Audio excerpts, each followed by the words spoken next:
vamos a de hoy. ¿Puede salir bien? Sí, yo creo que vamos a ponerlo así. En Argentina es muy importante la tranquilidad cambiaria, es esencial al orden macroeconómico. La parte fiscal yo te diría que está un poquito flojita, porque debería a esta altura el gobierno tener más ambiciones. Había firmado con el Fondo Monetario que íbamos a un superávit de 2,5% del PBI, ya lo resignó a 1,5 o a 1,3.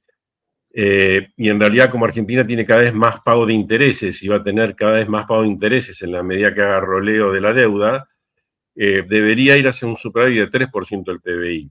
Entonces, en la parte fiscal está bien porque Milei le dio la impronta del ajuste inicial fenomenal y me quedó como una marca registrada de que Milei no va a resignar la parte fiscal y todo el mercado le cree.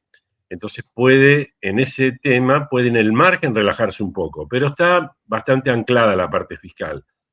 Y la parte cambiaria, en un cierto sentido, podríamos decir, después te lo amplío, es un desastre, pero ese desastre está completamente, llamémosle así, tapado por lo que yo llamo, se puede llamar el put de Bessent. Es decir, hay un tipo que es el que imprime los dólares, que te dice que yo voy a hacer todo lo que sea necesario para ayudarte, mi ley, así que no se preocupen.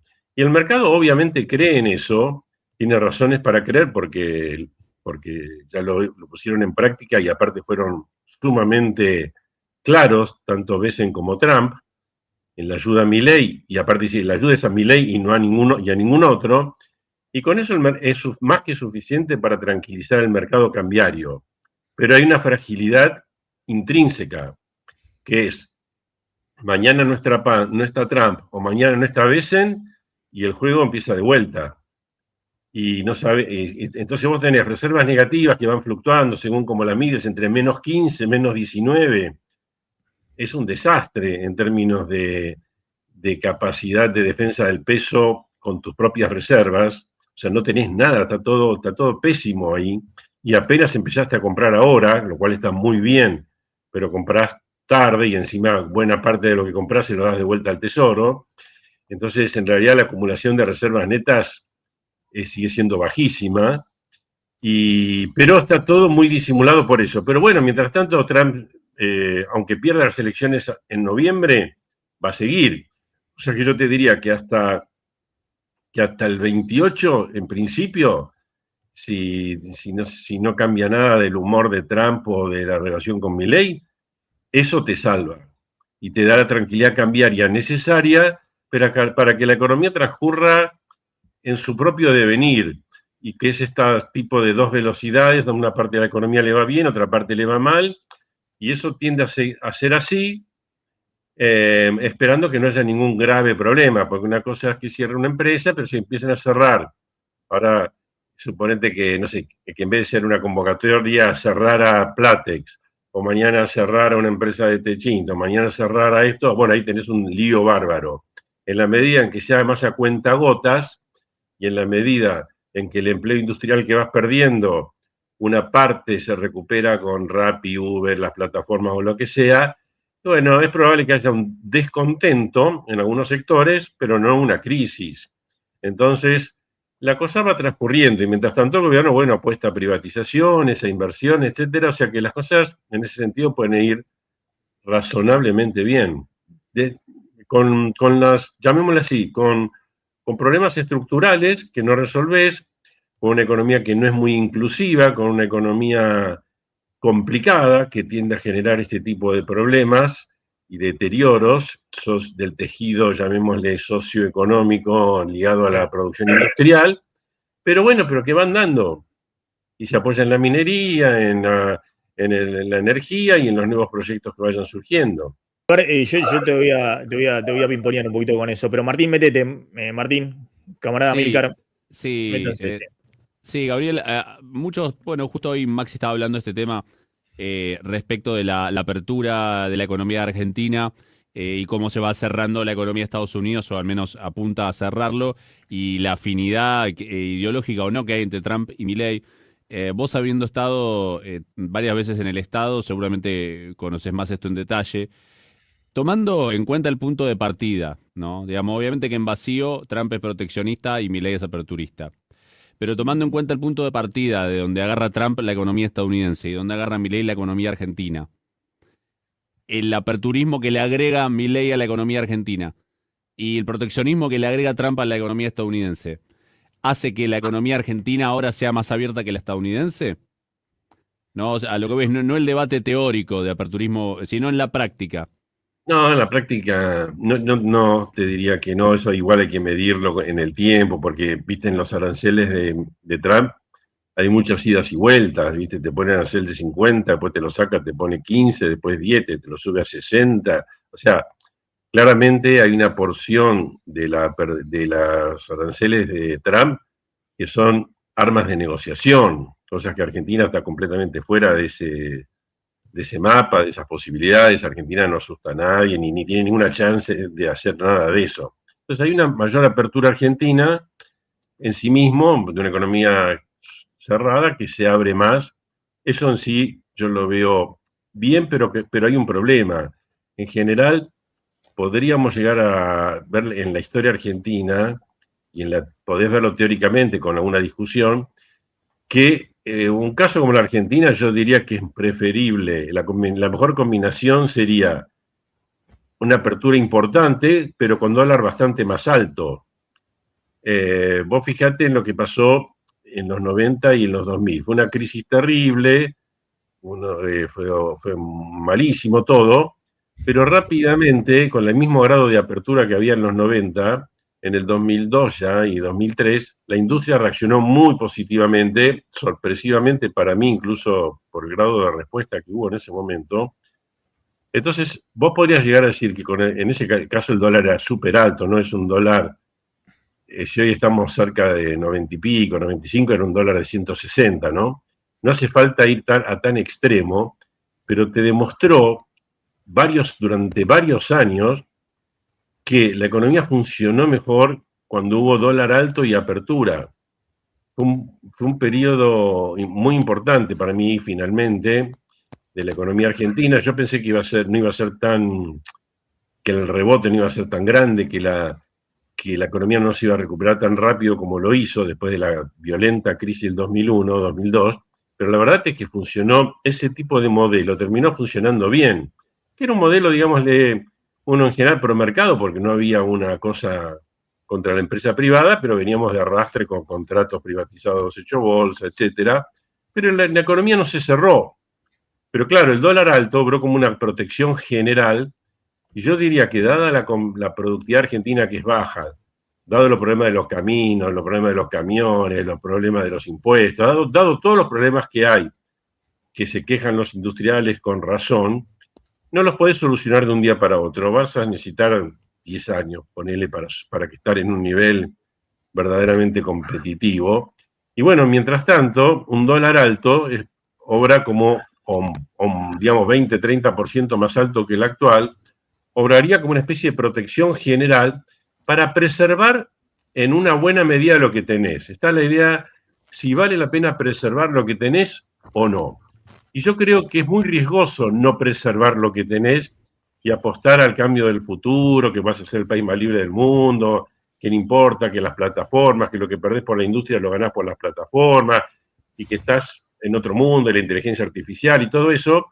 Yo creo que es un camino riesgoso desde lo social y desde lo político, porque en algún momento te podés encontrar con problemas, digamos, con problemas sociales y problemas políticos. Y además, te agrego otro tema, que es el tema del tipo de cambio nominal, que es, partís de casi 20.000 millones netos de reservas negativas. Entonces, si fuera el apoyo institucional de Estados Unidos a la República Argentina, suponete que dijeran, Argentina, mientras no tenga superávit fiscal, tiene una línea abierta de 20-30 mil millones de dólares, o de la cifra que sea, eso es una cosa. Ahora, que sea la ayuda de Milei a Trump, de Trump a Milei, cuando Trump puede perder las elecciones o cosas pueden cambiar, y es muy frágil. A mí no me gusta, y aparte obviamente que estás hiperdependiente. Mañana Trump te dice, necesito Milei, qué sé yo, que hagas tal o cual cosa, no hay más remedio para el gobierno que hacerlo, porque dependemos 100% del apoyo americano. No tenemos reservas, si están súper negativas. Entonces, eso también te lleva un dólar más alto, no solo de tipo de cambio real, sino también de tipo de cambio nominal, con lo cual el techo es un problema. Pero bueno, mientras Bessent crea en ese techo y Bessent te ayude, bueno, la macro sigue adelante. ¿Sabés que estaba leyendo? No había leído el libro original de Lucas Liach y Pablo Gerchunov, Ved en trono a la noble igualdad. Hicieron una edición el año pasado, 20 años después. El original creo que fue en 2003, 2004. Un siglo y medio de ascenso y caída de la economía argentina, 1875-2025, ¿no? Ellos habían escrito también otro libro así de historia económica. No sé si lo conocéis al libro, me imagino que sí. Sí, pero no lo leí. Sí, claro, bueno, pero leí. Es muy interesante porque, bueno, no voy a hacer todo el resumen del libro, pero ellos plantean, obviamente desde el inicio de la Argentina, las distintas productividades relativas entre el campo y la industria, ¿no? Y ellos plantean que la Argentina, inicialmente con muy poca población, después con mucha inmigración, justamente por la productividad que tenía el campo en términos relativos, era un país con salarios elevados, ¿no? Y después, cuando hay que desarrollar la industria, obviamente por una teoría clásica de ventajas comparativas, no podía desarrollarse naturalmente, sino que tenía que, obviamente, meterse la protección, el Estado era la única forma de desarrollar la industria en un país donde el recurso primario era, y no industrial, no carbón, no hierro, sino los recursos del campo eran infinitamente más productivos que cualquier actividad industrial. Y ellos plantean que se desarrolló en la Argentina durante mucho tiempo un modelo de proteccionista, pero con dólar bajo, para mantener al mismo tiempo salarios elevados, porque el dólar bajo era lo que te permitía tener precio de los alimentos bajos. Sí. Y que a ellos les encantaría, obviamente, un modelo de apertura comercial con dólar alto, que sí. Es lo que funciona, dicen, bueno, o lo que funcionaría en el mundo, ven la experiencia de lo que pasó inicialmente con el gobierno de Kirchner. Pero claro, lo que plantean es muy interesante, porque dan incluso los años, incluso en los que la Argentina tuvo 2/3 de su historia controles cambiarios. Es decir, los últimos 100 años, 2/3 de la historia tuvo controles cambiarios. ¿Por qué? Justamente para mantener un dólar más bajo, sí, y poder mantener alimentos más baratos, salarios reales más altos. Claro, y tiene una frase que me parece genial. Yo lo veía a Lucas Liach, que está muy alineado con el gobierno y que aparte es muy amigo de Federico Sturzenegger y lo defiende en todas las cosas, pero viene diciendo, ojo, el tipo de cambio real que le gustaría que liberen todo y que haya un dólar de equilibrio. Y lo engancho con este trabajo que está, insisto, muy bien fundamentado. Y es muy interesante, aparte, porque escriben los dos muy bien, de historia económica, y lo recomiendo. Tiene una frase que es genial, que es: si ponemos en clave democrática, la trampa en la que ha persistido la Argentina puede expresarse del siguiente modo. Ganar elecciones es caro en dólares, y si lo habremos visto el año pasado. Ganar crecimiento es caro en votos. Es muy interesante. Y yo te diría, Maxi, hay una cosa que eso fue siempre así. Ahora, yo te diría que la experiencia 2003, 2004, 2005, especialmente, cuando estaba la Baña, pero después 2006, 2007, en menor medida, pues empezaron a haber problemas, demostró que es cierto que viniendo de una crisis, a ver, Cristina ganaba elecciones con ese modelo de dólar requete alto. no era que tenía una competencia que le decía, no, mira esto, y que le podía ganar por izquierda a Cristina. Entonces, ojo con eso, porque habíamos comprado durante mucho tiempo que era imposible políticamente tener el dólar más alto, y ahí se puso completamente en duda. Y nosotros cuando trabajábamos con la Baña en todas las proyecciones, siempre que lo hicimos a partir de todo lo que demandaba la negociación de la deuda y todas las cosas que había que presentar a los acreedores para que compren bonos con una quita del 70%, era una apreciación lenta del tipo de cambio, una recuperación lenta del salario real, pero con una economía pujante que crecía al 5, 6, 7% por año. Entonces ese modelo era un modelo virtuoso, porque vos finalmente ibas recuperando el salario en la medida que el crecimiento te lo permitía, pero había sentado las bases para una persistente cambio del tipo de cambio real. Y eso yo creo que se puede lograr nuevamente. Está bien, pero pará, Gabriel, pará, porque eso se pudo lograr porque todo el costo político de la devaluación, la licuación fenomenal, la salida de la convertibilidad y demás, la pagó la crisis del 2001-2002, bueno, la pagó también en gran medida Duhalde, y bueno, después le quedó despejado el camino a Kirchner porque alguien pagó esa mega devaluación que te licuó todo y te generó el superávit comercial y el superávit. Ahora, te recuerdo que Cristina asume en diciembre del 2007, llega al 2011 ya con el tipo de cambio atrasado, por eso pone el cepo en vez de liberar el tipo de cambio. Porque llega a 2015 con el tipo de cambio recontra atrasado, que era un dólar a valores de hoy de 1.100 pesos. Sí, y eso es un error histórico de Cristina que a mi juicio en ese momento y después lo juzgué como innecesario, porque nosotros estábamos en otra sintonía y no había razón política. Pues si vos me dijeras, Cristina lo tuvo que hacer, porque si no le incendiaban la Casa Rosada, te lo entiendo. Pero Cristina lo hizo por un afán redistribucionista, por las cosas que vos quieras, porque no supo aumentar, no sé, corregir el tema energético, por todas las razones que vos quieras, pero no era, ella estaba ganando los votos y estaba el kirchnerismo en su apogeo con un modelo que permanecía con 3% superávit fiscal primario.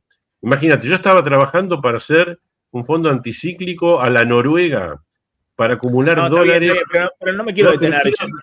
No, pero lo que te quiero decir es que yo creo que se perdió una oportunidad histórica y que de alguna manera estamos pagando eso, porque nosotros llegamos a tener 40.000 millones de reservas positivas y hoy tenemos 20.000 negativas, claro. Y tenemos que recuperar ese camino, porque es el único camino que te permite tener una macroeconomía sólida, que es una parte fiscal y otra parte cambiaria. Si vos no tenés eso solucionado, nunca vas a poder decir que tenés la macroeconomía ordenada. Siempre vas a estar rengo, especialmente nuevamente, cuando el apoyo externo, como si, bueno, mira, no tengo reservas, pero ¿sabes qué? El Fondo Monetario me da, o Europa, o Estados Unidos, o China, me dan 30.000 millones para usar si tengo un problema, listo, ok. Entonces no acumulo reservas. Gabriel, era la aclarar un punto, ¿no? Aclarar un punto que yo digo que es diferente la situación de llevar un tipo de cambio hoy a esos niveles, porque claramente después de la crisis de 2001-2002 vos no tenías atraso tarifario previo y no tenías una indexación de la economía que te permitió que ese salto del tipo de cambio no vaya a precios. O sea, hoy vos decís, bueno, es conveniente que el tipo de cambio sea más alto, pero hoy estamos viendo en sintonía fina si el corrimiento del tipo de cambio del 2025 te está trayendo una tasa de inflación que está arriba del 2%, y estamos dudando a ver cuánto se puede mantener. Y vos fíjate que Milei te quería llevar un tipo de cambio real de 70, porque decía que el dólar iba a ir al piso, y hoy, felices, aceptan un dólar real de 95, que le salió porque le salió bien, no porque la hicieron a propósito, pero le salió bien, y bueno, entonces vos decís, hay cosas que sí se pueden hacer. Para mí la clave... Gabriel, a ver, nadie puede fijar el tipo de cambio real, digamos. Es decir, sí se puede, sí se puede. Bueno. Se puede, porque fíjate que hay un margen de maniobra. Lo que se está discutiendo lo que se está discutiendo en todo caso ahora es si dejás que el mercado fije por la fuerza del mercado, liberando todas las restricciones que hay por el lado de la demanda, de las empresas, las restricciones cruzadas, todas las cosas, si es el mercado, fija cuál es el dólar de equilibrio, el dólar nominal. Ahora, el dólar real, y qué sé yo, ¿cómo va a ser el dólar real? Va a depender de... Sí. Yo creo que ahí hay un tema de ingeniería, porque el problema en Argentina es cuando empezás a devaluar, es que todo el mundo piensa que vas a seguir devaluando, la demanda de dinero se cae como un piano y entras en una dinámica de tipo hiperinflación, y cuando estabilizás el dólar real vuelve a bajar. Esa dinámica la podés frenar solo con una certidumbre cambiaria fenomenal. Es como si el put de Besen, en vez de estar, que ya, 1500, suponete que, vamos a ponerlo así, déjame planteártelo de esta manera. Suponete que se armara una oposición política competitiva a Milei, que no hace falta que sea kirchnerista, puede ser, para exagerarte, que sea Macri, o que sea alguien que Macri designe, o que sea una oposición liberal, moderada, no el liberalismo de Milei, ¿no? Suponete que sea que surja un líder X carismático que le pueda competir de igual a igual a Milei, y que diga solamente dos cosas. Nosotros queremos proteger a la industria, no queremos que se desarme toda la industria, y queremos comprar reservas en forma mucho más fuerte de las que compra el Banco Central, porque no queremos depender siempre de que alguien nos tenga que ayudar desde afuera. Con esas son las dos frases, vos ante las elecciones, el dólar se te va para arriba fuertemente. Entonces, ¿qué pasa? Besen te tiene que dar por ahí 20.000 millones de dólares para frenar una corrida. Ahora, Besen, en ese momento, políticamente expuesto, perdiendo ya las elecciones ahora todo el tiempo, y a un año de las elecciones, si Besen te vende dólares a 1.500, o 1.000, en ese momento será 1.800, pero no importa, y después te los tiene que comprar a 2.500, y pierde un montón de plata, a lo mejor termina preso. Entonces Besen dice, no, mira, muchachos, está todo bien con ustedes, pero ahora el put cambió de precio. No es más 1.500 a valores de hoy, ¿no? No es más 1.500, es 2.000, 2.200 o 2.500. El dólar se te va para arriba inmediatamente. Ahora, si ese put es verdadero, es muy fuerte, no vas a tener una hiperinflación, vas a tener una corrección cambiaria con un cierto grado de corrección del tipo de cambio real, por lo menos por algún tiempo, por algunos años, que a lo mejor es lo que necesitas para acumular reservas. Y a la larga, a lo mejor este tipo de cambio puede ser el correcto. Pero es un tema de un poco de cómo haces las cosas, cómo haces la transición, cómo manejás, es el arte entre cómo haces para acumular reservas con este tipo de cambio y cómo haces para sostener el tejido industrial, social que se arma a partir de la industria con este tipo de cambio. Bien. Entonces, es un tema de transición. Si vos me decís, hacemos todo bien y en 10 años, yo te compro que este puede ser el tipo de cambio. Pero ahora me parece que pusimos el carro delante de los caballos. Pero el put te lo tenés que generar vos, me parece. O sea, no podés porque no tenés reservas, no podés. Pero tenés que comprar, o sea, no podés, tenés que comprar 40.000 millones de dólares, no 2.000, 1.500, 2.000. Tenés que comprar. Los países que estabilizaron, ¿cómo hicieron? Compraron sus propias reservas y cuando venía una corrida usaban esas reservas. O sea, pero si vos tenés de Besten, del put. Pero tenés que comprar 40, 50.000 millones de dólares. ¿Cómo haces? ¿Cómo haces? No sé si tanto, es una transición comprar, o sea. Y bueno, yo estoy de acuerdo, pero para comprar semejante cantidad, fíjate que el gobierno dice, compramos según la remonetización. Por un lado, en la realidad es falso, porque no hay tal remonetización. Si hay más demanda de base es porque hay inflación, pero monetización no hay. De hecho, mis cálculos dan que en términos de PBI, la monetización, hasta incluso en el margen, está cayendo. El gobierno compra dólares porque está obligado a comprar dólares, porque así se lo impuso el Tesoro americano, porque ellos decían que no había que comprar dólares. Entonces el gobierno compra dólares, bueno, tiene cierta afluencia de dólares de las ONs, etcétera, etcétera, entonces va comprando dólares. Y después esteriliza una parte, o sea, es una cosa pragmática, pero es poco. Cuando entre la cosecha gruesa y el gobierno va a estar comprando más y va a poder acumular cerca de eso de lo que dijo, 10.000 millones de dólares, ¿o no lo ves eso? Si acumulara 10.000 igual sería poco, porque seguiríamos en 10.000 negativas. Entonces pero no sé si va a acumular 10.000. Vamos a verlo. Puede ser que sí, pero aún acumulando 10.000, y si vos llegás a las elecciones del año que viene con menos 10.000 negativas, estás re mal. Dependés de Besen 100%, no 20%, 100%. Entonces, está bien, Besen va a seguir, y Trump va a seguir en las elecciones del 27, pero al 28 por ahí ya se va. Y las cosas pueden cambiar, pero para que vos no dependas de eso, tenés que acumular 30, 40 mil millones de reservas netas positivas en tu Banco Central. Y estamos 20.000 negativas. Entonces tenemos un agujero enorme. Entonces la transición a llegar a eso, podés hacerlo de golpe y generarte un salto cambiario, una crisis cambiaria controlada durante 2 o 3 meses con una inflación más alta. Podés hacerlo. Yo no lo haría ahora si tengo la ayuda de Besen. Pero Besen mismo se puede dar cuenta en algún momento, pero eso está ligado a la idea que aparezca una oposición competitiva, que el put al valor del techo puede ser completamente disfuncional y completamente riesgoso para él. Porque mientras no venda dólares está todo bien, pero si tiene que vender 20, 30 mil millones de dólares Besen, te quiero ver. Entonces, ahora, Gabriel, falta un año para eso, falta un año, por lo cual yo diría ahora estamos tranquilos, ahora seguimos tranquilos, jugamos en el bosque mientras el lobo no está y tenemos un año tranquilo hasta que aparezca, y si no aparece una oposición competitiva, sigue tranquilo todo el tiempo, hasta el fin del mandato de Milei. Bueno, ¿del primero o del segundo? No, yo creo que gana Milei y después sigue, si no tiene competencia. El segundo Milei, mandato, del segundo sí, mandato. Va a seguir tranquilo, porque no creo que el deterioro industrial no es un tema esa degradación, no es un tema, es difícil que te genere una crisis aguda, te genera un deterioro en el tiempo, pero no una crisis. Las crisis son cambiarias o financieras.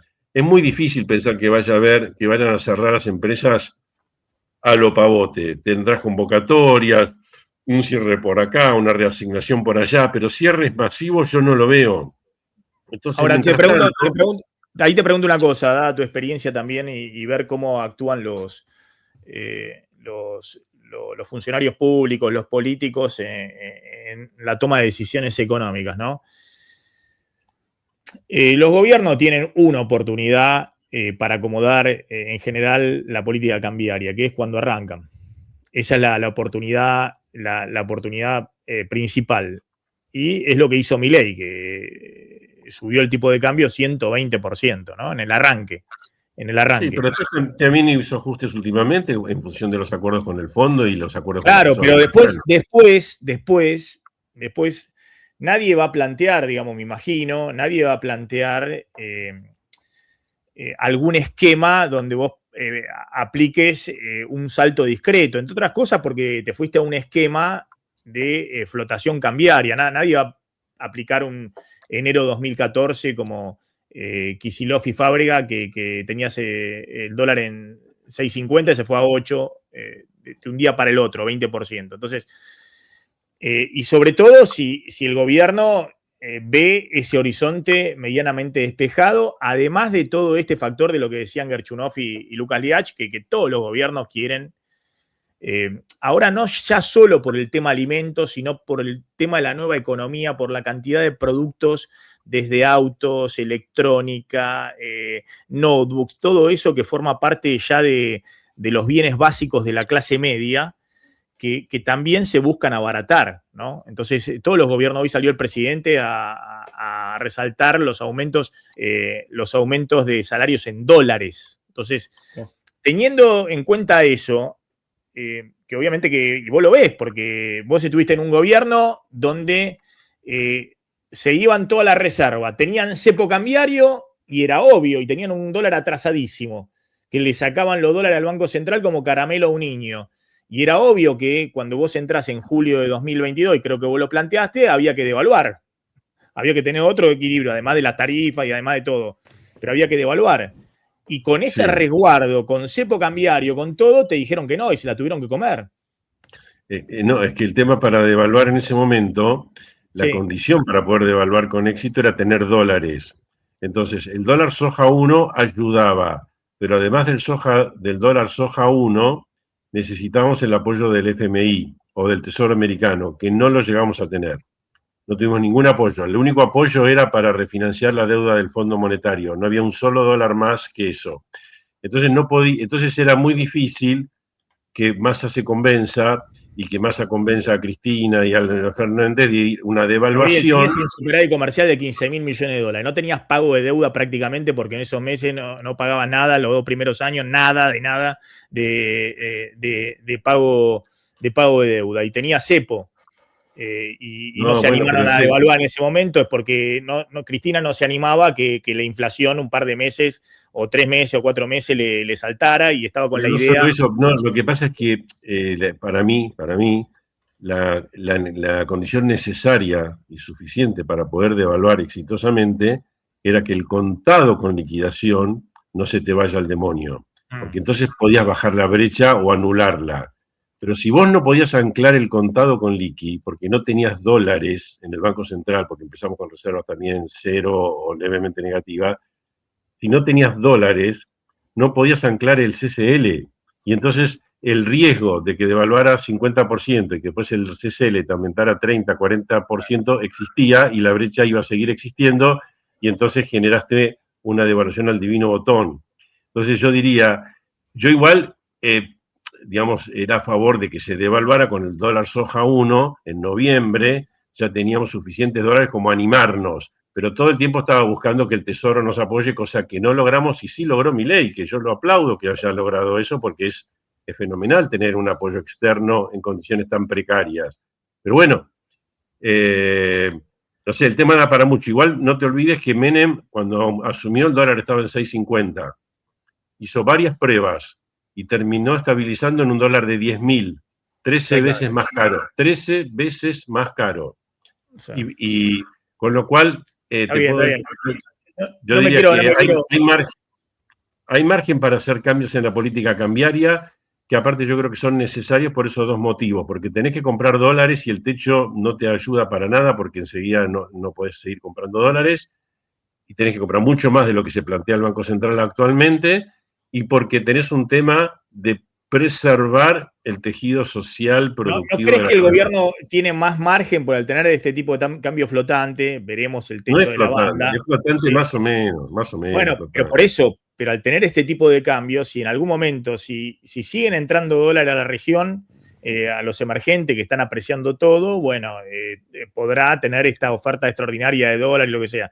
Pero en algún momento, si hay algún cimbronazo a nivel internacional, caída del precio de los commodities, flight to quality, lo que sea, ¿no crees que hay margen para, como ocurrió el año pasado, que el dólar se pueda acomodar en otro nivel sin tener que tener un salto discreto, lo que fuera, y que el traspaso a precio no sea un traspaso? No lo veo, porque vas a llegar rápidamente al techo, como fue el año pasado, que apenas llegaron al techo y vendieron 1.000 millones, tuvieron que ir a buscar ayuda desesperadamente a Estados Unidos. Entonces acá, porque aparte lo que te cambia la expectativa no es tanto un shock externo en este momento, sino es un shock político. Es la posibilidad de que tengas una competencia política y por ende te cambie la demanda de dinero bruscamente. El mismo gobierno dice que el año pasado tuvo una corrida en una legislación legislativa, una corrida del 50% del M2. Si no está ese cambio político... Imagínate lo que sería una elección presidencial. Acordate cuando ganó Alberto Fernández las PASO, que él dijo que le gustaba un dólar de 60. La CUNSA no tuvo más remedio que llevar el dólar a 60, porque no había chance. Si el que gana te dice que quiere un dólar más alto, tenés que llevarlo a ese valor. No tuvo alternativa. Entonces pasamos de 40 y pico a 60. Acá, si tenés uno competitivo a Milei que te dice que el dólar está barato, y la gente va a comprar dólares, pero va a comprar dólares aunque lo quiera Milei, porque va a decir, me tengo que proteger de una devaluación que no sé si va a ser del 20, del 30, del 50, pero si me están diciendo que van a devaluar, que va a haber devaluación, sea con flotación o como sea, porque vos con flotación, si vos decís, si vos querés el dólar más caro, y el que gana quiere el dólar más caro, el dólar va a ser más caro. Está bien, entonces, le estás dando, digamos, el argumento de campaña al oficialismo, digamos. No vote a la oposición peronista o kirchnerista, pues si no... Es que no tiene que ser peronista o kirchnerista. Volvemos a la economía del caos. No, mira, puede ser liberal con tal de que tenga apoyo externo. Puede ser un Macri con tal de que diga, yo también tengo apoyo externo, pero en vez del dólar a ser a 1.500, lo quiero en 2.200. No necesitas un gobierno peronista para ese salto cambiario. Déjame hacerte un punto respecto, simplemente porque quedó ahí flotando. Alberto Fernández, cuando asume con 11.000 millones de dólares de reservas netas y con una situación de casi equilibrio fiscal primario, porque justamente el ajuste que hizo Macri, que llevó a la economía a la recesión y que lo obligó el FMI, lo que Melconian llamaba el ajuste picapiedra, junto con la devaluación, le permitió estabilizar. Eso le permite a Alberto Fernández hacer los 7 puntos de emisión de 2020 en medio de la pandemia, justamente porque venía una situación más consolidada en lo fiscal. Ahora, en el 2021, con superávit comercial, fueron a una política de crawling peg del 1% con la inflación corriendo al 2, 2,5%, para llegar a la elección con justamente lo que hacen todos los gobiernos, lo que dicen Garchunov y Liach, es decir, todas las elecciones cuestan dólares. A Cristina, la del 2011 sacó 54%, fue una de las más caras de la historia. Bueno, la del año pasado fue carísima. La del 2021 también fue muy cara. Sí, está bien. Y se quedaron sin reserva. Superávit comercial riesgo, no tenías pago de deuda y te quedaste sin reserva. Sí, bueno, ahí creo que el gran problema, una vez más... Por una elección que además te paliciaron en la elección. Fuiste al 2021 y te paliciaron en la elección. Pero bueno. Sí, pero bueno, sí, está bien, eso es así. Yo creo que ahora tenés algo diferente, que Milei logró un cierto superávit fiscal primario que es súper necesario, condición necesaria para la estabilidad económica, pero no nos olvidemos de la parte cambiaria, que hoy está todo tranquilo y va a seguir tranquilo mientras Milei no tenga oposición y mientras Trump siga en el gobierno. Pero está bien, vos decís, pero esas dos condiciones se están dando. Sí, se están dando y por eso tenés tranquilidad casi asegurada todo el tiempo. Yo diría que vas a tener tranquilidad económica, no vas a tener ningún despelote cambiario, va a estar todo bastante bien. A lo que le va mal, a lo que va bien, le va bien. Pero ojo que tenemos esa fragilidad de base que vamos a tener que afrontarla de otra manera en algún momento, me parece, ya sea o por comprar mucho más dólares de los que se plantea el gobierno, o porque tengas una ayuda internacional mucho más institucionalizada y no de amigo a amigo.